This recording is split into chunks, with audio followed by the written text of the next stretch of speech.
Så blev det tid til det periodiske syn. Men hvad går det ud på? Det skal jeg forklare dig. Se med her. Det vigtigste formål ved periodisk syn er at øge sikkerheden i trafikken. Derfor har man i EU indført et regelsæt, som bestemmer for hvad og hvor ofte synshallerne skal tjekke vores biler. Når man afleverer sin bil i en synshal, kigger de først på sikkerheden af bilen. Her forklarer den tekniske chef fra A+ Bilsyn, John Gensholm, hvordan synet foregår. De sådan vitale ting som slør i styretøj og at lygterne virker og bærekugler og fjeder osv. bliver jo kontrolleret, at det fungerer som det skal til et syn.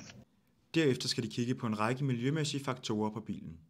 På en ny benzinbil, der måler man kulilteindholdet i udstødningen på bilen, og så måler man, og det gør man både i tomgang og i det, der hedder forhøjet tomgang. Udover det, så måler man det, der hedder lambda-værdien. Og lambda-værdien er et fiktivt tal, der angiver blandingsforholdet mellem luft og benzin. Ved dieselbiler laver man en opacitetsmåling, som måler den mængde lys, der kommer igennem røgen.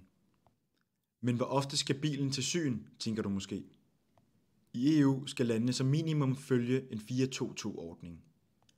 Det betyder, at bilen skal synes første gang efter 4 år. Derefter skal den synes hver andet år. Dog siger en rapport fra 2023, at der ingen sammenhæng er mellem dem, som kører galt, og hvornår de sidst synede deres bil.